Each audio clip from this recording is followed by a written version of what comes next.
नमस्कार, स्वागत है आपका संसद टीवी पर। मैं हूं मनोज वर्मा और आप देख रहे हैं हमारा खास कार्यक्रम मुद्दा आपका। आज हम बात करेंगे राष्ट्रीय मतदाता दिवस की। इस मुद्दे पर बात इसलिए करेंगे क्योंकि हर साल 25 जनवरी को भारत में मतदाता दिवस मनाया जाता है। मतदाता और मतदान के मुद्दे पर चर्चा इसलिए भी जरूरी है क्योंकि मतदान ही वह माध्यम है जो देश की तस्वीर और तकदीर बदल सकता है, और ये शक्ति देश के हर मतदाता के हाथ में है। देश का भविष्य जनप्रतिनिधियों में निहित है जिन्हें मतदाता चुनते हैं। इसलिए भारत में राष्ट्रीय मतदाता दिवस का अपना खासा महत्व है। किसी भी लोकतांत्रिक देश में सरकार बनाने के लिए सबसे बड़ी और अहम भूमिका मतदाताओं की होती है। चुनाव आयोग भी देश की सभी राष्ट्रीय और क्षेत्रीय राजनीतिक पार्टियों से रिमोट वोटिंग सिस्टम की लीगल, प्रशासनिक और तकनीकी पहलुओं पर संवाद कर रहा है। ये अगर सफल होता है तो देश के किसी भी हिस्से में रहने वाले मतदाता को अपने निर्वाचन क्षेत्र में होने वाले चुनाव में अपने मत अधिकार का प्रयोग करने का अधिकार मिल जाएगा। ये सब कुछ संभव हो पाएगा रिमोट इलेक्ट्रॉनिक वोटिंग मशीन के जरिए।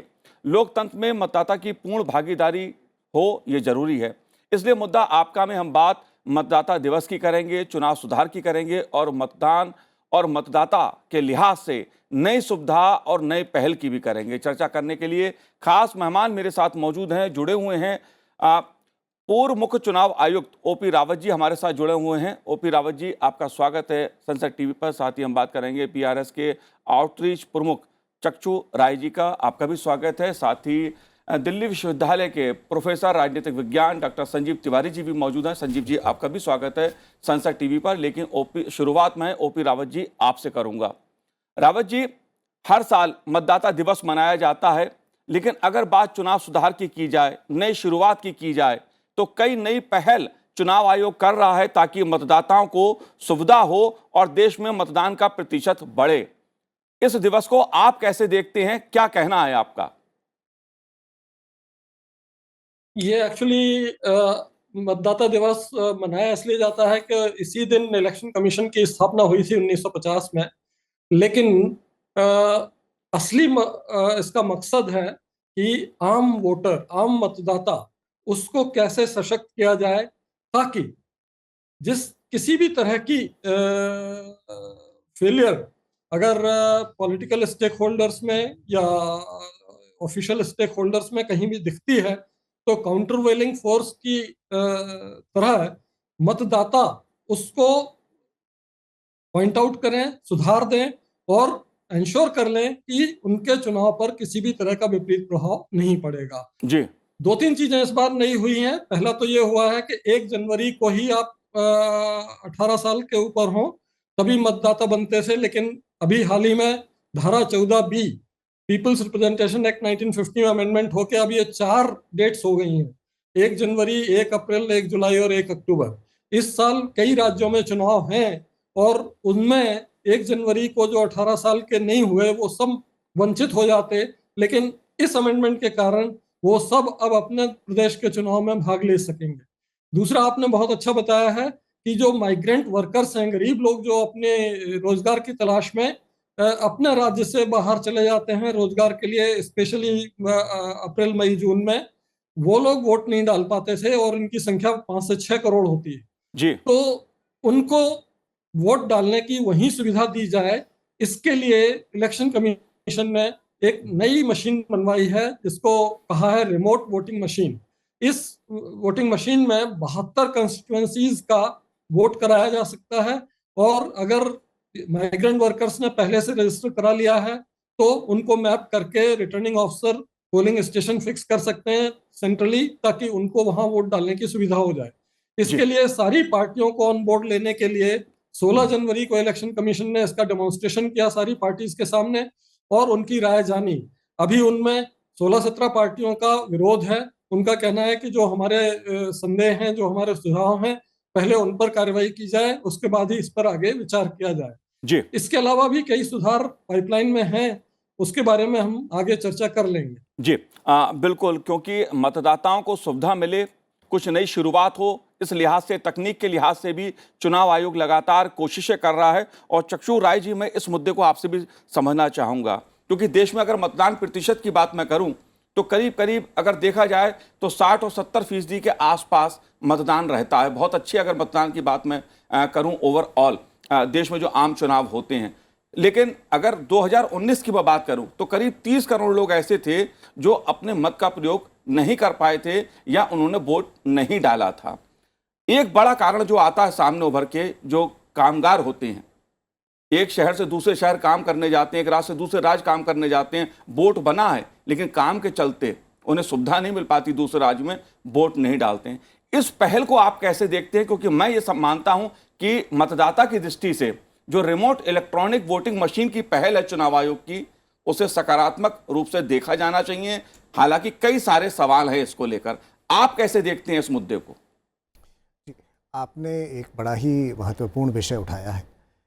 मुझे ये लगता है कि जो हमारी संवैधानिक प्रक्रिया है, अगर उसे सुदृढ़ और सशक्त करना है तो उसमें जो वोटरों की जिम्मेदारी है वो बहुत ज़्यादा है। और हम लोगों को एक ऐसी पहल सोचनी चाहिए जिसमें ऐसा कुछ किया जा सके कि ज़्यादा से ज़्यादा लोग बिना किसी फ्रिक्शन के अपने मतदान का प्रयोग कर सकें। अब हमारा एक काफ़ी बड़ा देश है, हम लोग अपने आप को वर्ल्ड्स लार्जेस्ट डेमोक्रेसी कहते हैं। तो कई बार ये होता है कि जो हमारे यहाँ पे जो मतदान का जो हक है उसको हम लोग इतनी क्या कहते हैं, इतना वजूद नहीं देते हैं कि भाई ये बहुत ज़रूरी है।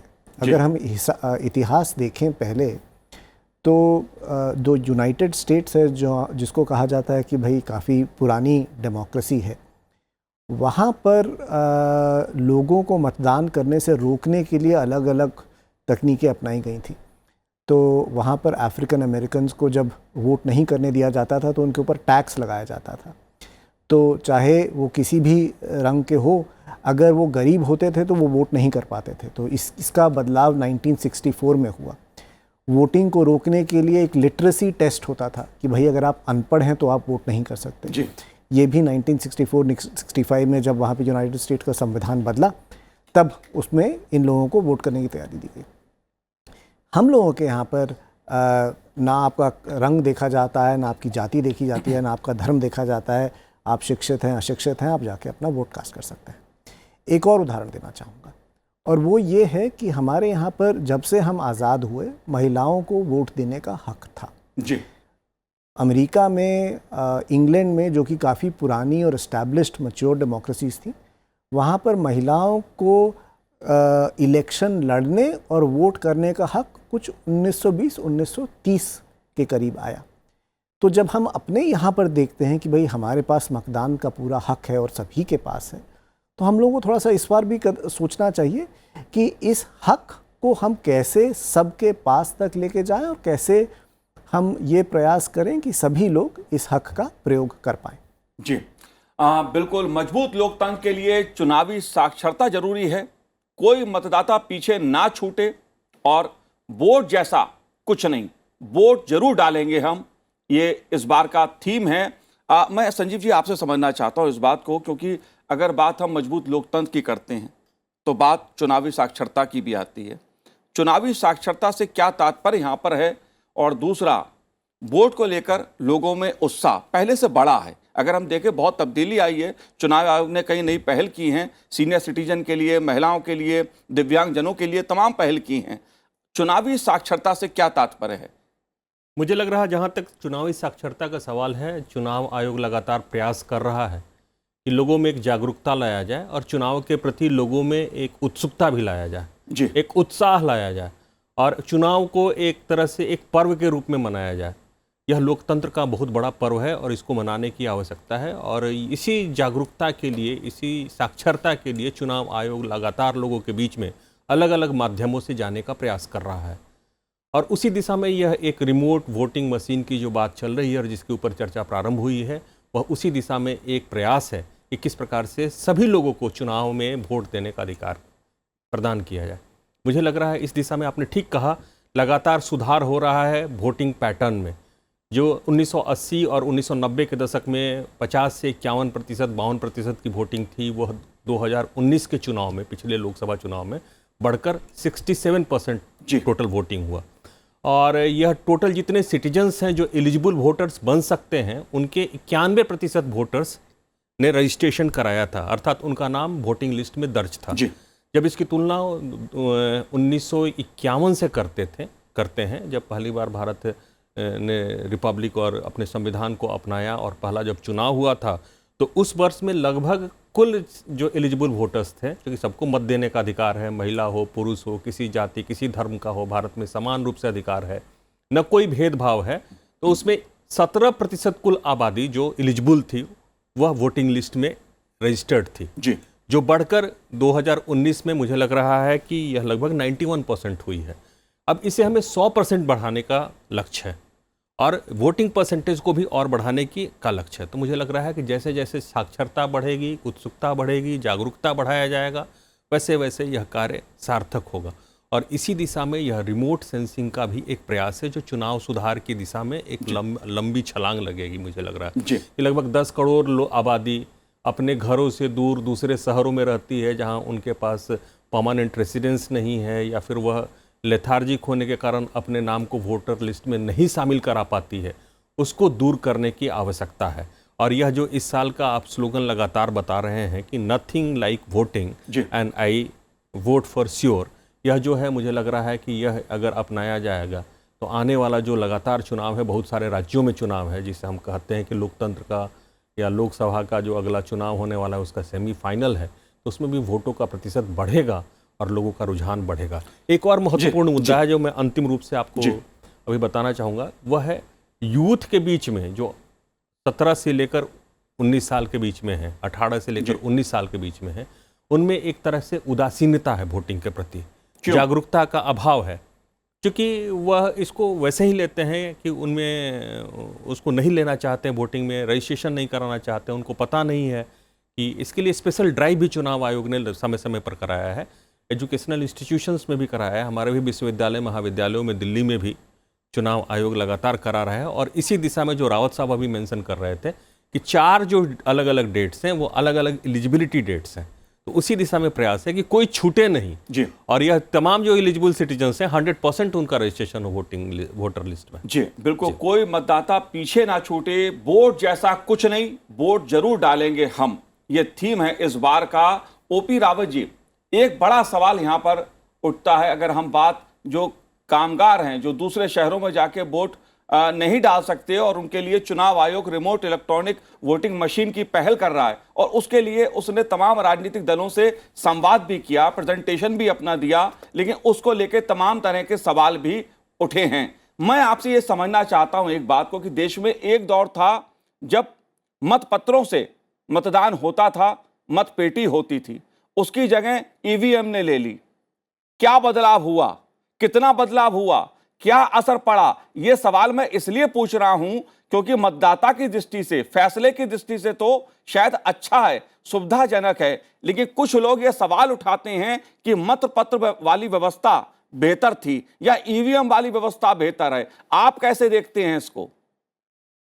ये बहुत अच्छा सवाल आपने किया है और ये मैंने देखा जहां भी हम लोगों ने वोटर जागरूकता अभियान चलाया, सब जगह पूछा गया। तो इसमें बेसिक चीज ये है कि मतपत्र जो है वो हार्ड कॉपी में है और लोगों को लगता है ज्यादा विश्वसनीय है, लेकिन वास्तविकता ये है कि उस मतपत्र से चुनाव होते समय बूथ कैप्चरिंग, बैलेट स्टफिंग, मतदान पेटी की चोरी, ये सब घटनाएं बहुत होती हैं और इनको विजुअलाइज करते हुए आरपी एक्ट 1951 में यह प्रावधान भी किया गया था कि जब भी बूथ कैप्चरिंग हो जाए या इस तरह का बैलेट स्टफिंग हो जाए तो इलेक्शन कमीशन को अधिकार होगा कि वो वाला चुनाव जो है वहां रीपोल करा लें या उसको रद्द करके दोबारा चुनाव करा लें। तो ईवीएम के आने से वो चीज एकदम खत्म हो गई, क्योंकि ईवीएम में एक वोट डालने में करीब 15 से 20 सेकंड लगते हैं। तो अगर आपको 800-900 वोट डालने हैं तो आपको कम से कम नहीं तो 18,000 सेकंड वहां रहना पड़ेगा जी। इतनी देर में तो खबर हो जाएगी, लोगों को रीएनफोर्समेंट आ जाएगा और आप अरेस्ट हो जाएंगे। तो उस वजह से बूथ कैप्चरिंग, बैलेट स्टफिंग, ये चीज बिल्कुल खत्म हो गई। ये एक बहुत बड़ा इम्प्रूवमेंट हुआ जो सिक्योरिटी ऑफ बैलेट के लिए बहुत जरूरी था। दूसरा जो संदेह ईवीएम के बारे में व्यक्त किए जाते हैं, इलेक्शन कमीशन ने उन सभी पर एक EVM status paper public domain में डाला है जिसमें सारे संदेहों का जवाब दिया हुआ है कि साहब डेवलप्ड कंट्री क्यों नहीं इसका इस्तेमाल करते हैं, क्या कारण है, इसमें हैकिंग क्यों नहीं हो सकती, इसमें ये क्यों नहीं हो सकता, इस तरह के कई शंकाएं लोगों ने बताई हैं। और तरह तरह के फर्जी वीडियो जो है इलेक्शन आने पर सोशल मीडिया में भेज दिए जाते हैं। इन सब चीजों का जवाब इलेक्शन कमीशन ने ईवीएम स्टेटस पेपर में दिया है। और ईवीएम चैलेंज जब 2017 में किया गया था कि साहब आपको अगर विश्वास है कि आप हैक कर सकते हो, चेंज कर सकते हो, तो आप खुद जाके जो 5 स्टेट्स में उस साल चुनाव हुए थे वहां के स्ट्रॉन्ग रूम से सिलेक्ट करके ईवीएम आप लाइए और इलेक्शन कमीशन में सबके सामने रख के आप हैक करके दिखा दीजिए। तो एक भी पार्टी उस ईवीएम चैलेंज में, उस प्रतियोगिता में शामिल ही नहीं हुई। जी और एक दो पार्टियों के लोग आए भी तो वो ये बोले कि हम चुनौती के लिए नहीं आए हैं, हम सिर्फ ये जानने के लिए आए हैं कि ईवीएम किस तरह सेफ है, क्या क्या और इसमें फीचर्स हैं, उनके लिए आए हैं। जी तो इस हिसाब से देखा जाए तो ईवीएम ने चुनाव को बहुत कुछ अंतर डाल दिया है। काउंटिंग होकर 6-7 घंटे में हम रिजल्ट दे देते हैं, किसी भी तरह की कोई हेराफेरी नहीं होती। हमारे वोटर पे जो आरोप लगता था कि इसको वोट डालना भी नहीं आता, इतने परसेंट इनवैलिड वोट्स हुए, वो भी चीज खत्म हो गई क्योंकि अब इनवैलिड होने का चांस ही नहीं है। तो जी ये काफी फायदे की चीज है। और जब से वीवीपैट आई है, इलेक्शन कमीशन के पास वोटिंग का hard copy record with time and date stamping सब कुछ अवेलेबल रहता जी है। कभी भी कोर्ट में या किसी बिल्कुल भी फोरम में इसको दिखाना हो तो उसको दिखाया भी जा सकता है। जी तो इसलिए ये प्रणाली बहुत ही विश्वसनीय है और इसने बहुत से सुधार किए हैं। जी जी ओपी रावत जी, ये बात मैंने इसलिए समझने की कोशिश की क्योंकि अगर देखा जाए इस देश का स्वभाव, लोगों का स्वभाव, मतदाता का स्वभाव देखा जाए तो बात चाहे मत पत्रों से मतदान देने की हो या ईवीएम के जरिए मतदान की हो, लोगों ने, मतदाताओं ने हर व्यवस्था को स्वीकार किया है क्योंकि आस्था लोकतंत्र में है। लोगों को पता है कि उनके वोट से सरकार चुनी जाती है, सरकार हटाई जाती है। लेकिन एक सवाल चक्षु राय जी, क्योंकि सवाल प्रवासी मतदाताओं का है, जो घरेलू प्रवासी मतदाता हैं उनका है, मैं बार बार इसलिए इस विषय पर आ रहा हूं क्योंकि देश में अगर 30 करोड़ लोग करीब अपने मत का प्रयोग नहीं करते हैं तो ये अपने में एक बड़ा मुद्दा है, या वंचित रह जाते हैं। और अगर चुनाव आयोग कोई ऐसी पहल कर रहा है कि रिमोट इलेक्ट्रॉनिक वोटिंग मशीन के जरिए लोगों को अधिकार मिले, तो इस पे सवाल, अधिकार है राजनीतिक दलों का सवाल करना, वो सवाल करेंगे उस पे। लेकिन दुनिया के कई देशों में ये अधिकार मिला हुआ है, उसका रूप अलग अलग हो सकता है लेकिन ये अधिकार वहां पर लोगों को मिला हुआ है। इस पहलू को आप कैसे देखते हैं? मेरा देखिए ये मानना है कि अगर मतदान का अधिकार हमें हमारे संविधान ने दिया है तो उसमें उस मतदान को डालने के अलग अलग प्रारूप हो सकते हैं। तो जैसे जब आप सेंट्रल गवर्नमेंट की सर्विस पर होते हैं या फिर आप आर्मी में होते हैं तो आपको पोस्टल बैलेट का अधिकार मिला हुआ है। वो एक रिमोट तरीका का अधिकार है कि आपको पहले से ही बैलेट भेज दिया जाता है, आप उसे बंद करते हैं, आप उसे बेचते हैं और उसके बाद वो बैलेट पहले खुलता है। एक बात ये हो गई। दूसरी बात ये हो गई कि जब हम मतदान के अधिकार की बात करते हैं, किसके पास है किसके पास नहीं है, तो हम लोगों को थोड़ी 2-3 और चीज़ें सोचनी चाहिए कि मतदान में हमने काफ़ी तरह की सुविधाएं मुहैया कराई हैं। एक सुविधा ये है कि भाई अगर मान लीजिए आप डिफरेंटली एबल्ड हैं तो आपके लिए रैंप की सुविधा है। आप कई जगह ये भी कोशिश करी जाती है कि जो हमारे सीनियर सिटीजन्स हैं उनके लिए एक अच्छी व्यवस्था की जा सकती है कि वो आप आके वोट करें। तो अगर हमारे देश में कोई ऐसा वर्ग रह जा रहा है जो कि किसी कारणवश वोट नहीं कर पा रहा है तो उस पर एक आम राय बननी चाहिए कि उनको अगर मतदाताओं की संख्या में लाने का हमें प्रयास करना है तो वो किस तरह का प्रयास हो सकता है। हो सकता है कि उसमें थोड़ी सी बातचीत लगे, बट अगर एक ओपन डिस्कशन होगा जिसमें सभी लोग अग्री करके आएंगे तो ये हमारे लोकतंत्र के लिए अच्छा रहेगा। और एक छोटी सी मैं एक आखिरी बात ये कहना चाहता हूँ, जो हमारे मतदाता हैं उनको भी ये सोचना चाहिए, जो इतना बड़ा अधिकार हम लोगों के पास है उसको एक्सरसाइज करने के लिए सिर्फ ये नहीं है कि एक बार आपने जाकर वोट किया 5 साल में और अपने आपने उंगली पर इंक लगाई, आपका काम वहाँ पर ख़त्म हो गया। अगर आप अपने वोट का एक्सरसाइज कर रहे हैं तो इसका मतलब ये है कि आप लोकतंत्र के साथ जुड़ रहे हैं। और आपको लोकतंत्र के साथ जुड़ने के लिए ये भी देखना चाहिए कि संसद में क्या कार्रवाई हो रही है, विधानसभा में क्या कार्रवाई हो रही है, क्या कानून आ रहे हैं, क्या नहीं कानून आ रहे हैं। अभी तक हमारे मतदाता सिर्फ ये कर रहे हैं कि हम जाके वोट अपना डाल के आ जाते हैं और उसके बाद जो हमारा एंगेजमेंट है हमारे लेजिस्लेटिव इंस्टीट्यूशंस के साथ वो थोड़ा सा डिक्रीज़ हो जाता है, तो उसको भी एक बढ़ाने की ज़रूरत है। जी बिल्कुल संजीव जी, अगर बात समाज की मैं करूं तो खासतौर से महिला और पुरुष, भारत ऐसा देश है जिसने आज़ादी के तत्काल बाद पुरुषों को भी और महिलाओं को भी समान रूप से मत का अधिकार दिया, लेकिन समय लगा कि पुरुषों की पहले वोटिंग ज़्यादा होती थी, जो महिलाएं थीं वो कम वोट डालती थीं, लेकिन अब स्थिति बराबर की है, बराबर से वोट महिलाएं अपने अधिकारों का प्रयोग करती हैं। एक बड़ा बदलाव भारत की जो चुनावी प्रक्रिया है उसमें देखने को मिल रहा है। कई राज्यों में तो स्थिति ऐसी उत्पन्न हुई है, अगर देखा जाए कि वहां पर महिलाओं ने पुरुषों से ज्यादा वोटिंग की है। इस बदलाव को आप कैसे देखते हैं? मुझे लग रहा है कि यह महिलाओं के सशक्तिकरण के कारण भी हुआ है। 73वें और 74वें संविधान संशोधन के बाद महिलाओं के लिए जो रिजर्वेशन दी गई है लोकल सेल्फ गवर्नमेंट में, पंचायतों में और शहरी निकायों में, मुझे लग रहा है उसका भी महत्वपूर्ण उसकी भी भूमिका रही है, पहला। दूसरा, जहाँ तक सवाल होता है महिलाओं में साक्षरता का प्रतिशत भी लगातार बढ़ा है, वो भी कारण है कि महिलाएं अब उत्सुक हैं, वह अपने अधिकारों का प्रयोग करना जानती हैं। और तीसरा, बहुत सारी सरकारी योजनाएं ऐसी हुई हैं जो महिलाओं से संबंधित हैं, जैसे गैस का चूल्हा उनको प्रधानमंत्री जी के द्वारा देना, या फिर मकान देना, या महिलाओं के लिए ऋण देना, या उनके लिए जो उनके सेल्फ हेल्प ग्रुप हैं उसके लिए विभिन्न प्रकार की योजनाएं लाना, महिलाओं के लिए कर्ज देना, बच्चियों के लिए साइकिल देना, जो बच्चियां पैदा होती हैं उनके लिए उनकी भ्रूण हत्या और उसको रोकने के लिए उनके लिए अलग अलग प्रकार की योजनाएं देना, बेटी बचाओ बेटी पढ़ाओ की योजनाएं लागू करना। मुझे लग रहा है इससे महिलाओं का सशक्तिकरण हुआ है पिछले कुछ वर्षों में, और उस सशक्तिकरण के कारण जागरूकता आई है, और वह अपने सबसे महत्वपूर्ण अधिकार को, देखा जाए जो भारत के संविधान में भी लिखा हुआ है कि सॉवरेंटी कहाँ है, तो यह भारत के नागरिकों के बीच में है, और वह नागरिकता में यह महत्वपूर्ण भूमिका निभाता है कि उनके पास वोटिंग राइट्स हैं। उनके पास जितने भी अधिकार हैं, उन अधिकारों में से सबसे महत्वपूर्ण राजनीतिक अधिकार अगर कोई है तो वह चुनावों में 18 वर्ष से ऊपर के भारत के नागरिकों की प्रतिभागिता है, और मुझे लग रहा है कि महिलाओं ने इसमें बढ़ चढ़ के हिस्सा लिया है, जो एक महत्वपूर्ण कारण। बिल्कुल चक्षु जी, अगर बात सोशल मीडिया की मैं करूं तो सोशल मीडिया की भूमिका को आप कैसे देखते हैं? क्योंकि कहीं ना कहीं सोशल मीडिया की भूमिका ने भी मतदाताओं को और मतदान के मामले में एक बड़ी महत्वपूर्ण भूमिका निभाई है, ऐसा चुनाव आयोग भी मानता है। आप कैसे देखते हैं इस पहलू को? देखिए, कोई भी मीडिया हो, चाहे सोशल मीडिया हो, चाहे प्रिंट हो, चाहे टेलीविज़न हो, उसकी एक बड़ी अहम भूमिका रहती है, और भूमिका के साथ एक बड़ी जिम्मेदारी भी रहती है।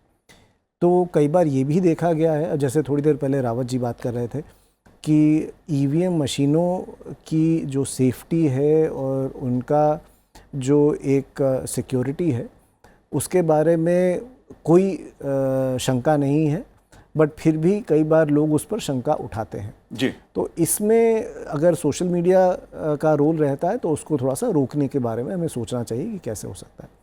दूसरा ये रहा, जो सोशल मीडिया की भूमिका ये है, वो ये इसलिए ज़रूरी हो रही है क्योंकि जब आप और मैं, हम लोग वोटिंग एज के हुए थे तो शायद तब तक सोशल मीडिया और मोबाइल फ़ोन का इस्तेमाल हम लोग उतना नहीं करते थे।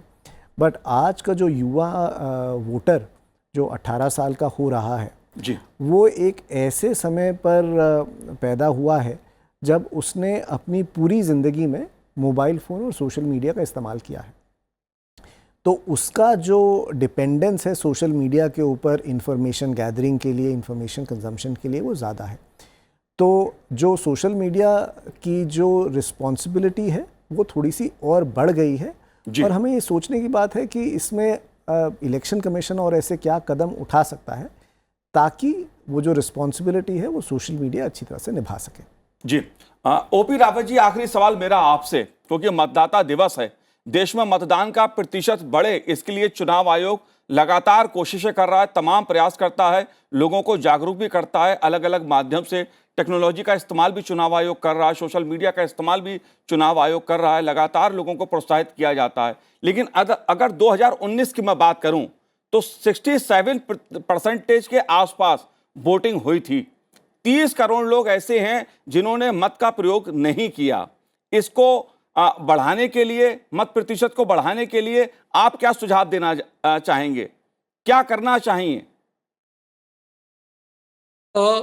इसको बढ़ाने के लिए जो इलेक्शन कमीशन कर रहा है उसमें बहुत बड़ा बुके है, एक्टिविटीज का इलेक्ट्रल लिटरेसी क्लब है, यूनिवर्सिटीज, कॉलेजेस और स्कूल्स में ये क्लब बनाए हुए हैं, और वहाँ जो थ्रेशोल्ड पर वोटर हैं उनको जागरूक बनाना, उन्हें एनरोल करने के बारे में सुविधा देना, उनको प्रेरित करना, इस तरह की सारी गतिविधियां हैं। और जो स्वीप प्रोग्राम है, systematic voter education and electoral participation, इस प्रोग्राम में भी सारे यूथ पर फोकस किया जाता है और कोशिश ये की जाती है कि ये सब लोग जैसे ही 18 साल के बने वो तुरंत अपना एनरोलमेंट करा लें। दूसरी चीज जो है डुप्लीकेट वोटर्स, क्योंकि हमारे यहाँ ये एक बहुत बड़ी समस्या है कि कहीं भी हम एनरोल होते हैं, अगर वहां से ट्रांसफर हो जाते हैं तो दूसरी जगह जो बीएलओ है वो तो अपने अति उत्साह में आपको एनरोल कर लेता है, लेकिन आप वहाँ जो पिछला वोट है आपको उसको डिलीट करने के लिए कार्रवाई नहीं करते और डिक्लेरेशन में उसको खाली छोड़ देते हैं। जी तो डुप्लीकेट वोटर्स को हटाने का काम भी इलेक्शन कमीशन बहुत कर रहा है, और मुझे लगता है उससे 5-6% वोट कम हो जाने से इलेक्टोरल रोल में जो वोटिंग परसेंटेज है वो भी ऊपर चला जाता है। तो इन सब गतिविधियों से वोट परसेंटेज बढ़ेगा, और मुझे पूरी उम्मीद है कि जैसे जैसे आगे चुनाव आएंगे इनका प्रतिशत बढ़ेगा। लेकिन एक चीज होती है मौसम, कि अगर चुनाव मई जून में हो रहे हैं जबकि बहुत तेज गर्मी है, तो उस समय उससे भी थोड़ा सा डैम्पनिंग हो जाती जी है मोराल की।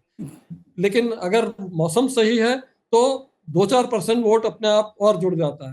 और लास्ट है एक अर्बन अपैथी, शहरों में जो वोटर होता है वो उस दिन छुट्टी होने का फायदा उठा के वो पिकनिक वगैरह मनाने चले जाते हैं। इस दिशा में भी इलेक्शन कमीशन ने बहुत अच्छा प्रयास किया है।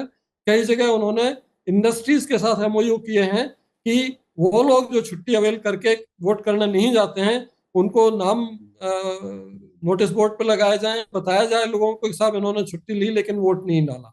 तो इस तरह की चीजें की जा रही हैं और मुझे उम्मीद है कि ये वोट परसेंटेज बढ़ाने में काफी कारगर सिद्ध होंगी। बिल्कुल ओपी रावत जी, जिस तरह से बदलाव देश में हुआ है उससे देश में वोटिंग परसेंटेज जो है वो लगातार बढ़ा है, और उम्मीद की जानी चाहिए कि चुनाव आयोग जो पहल कर रहा है उससे मतदान प्रतिशत और बढ़ेगा, क्योंकि हमें दुनिया के सबसे बड़े लोकतंत्र को सफल बनाना है तो हमें चुनावी साक्षरता की जरूरत है। लेकिन वोट जैसा कुछ नहीं, वोट जरूर डालेंगे हम, इस मंत्र को याद रखना है। आप तीनों ने इस कार्यक्रम में भाग लिया, बहुत बहुत शुक्रिया, बहुत बहुत धन्यवाद हमसे बात करने के लिए। तो आज इस कार्यक्रम में इतना ही, मुझे दीजिए आज्ञा, नमस्कार।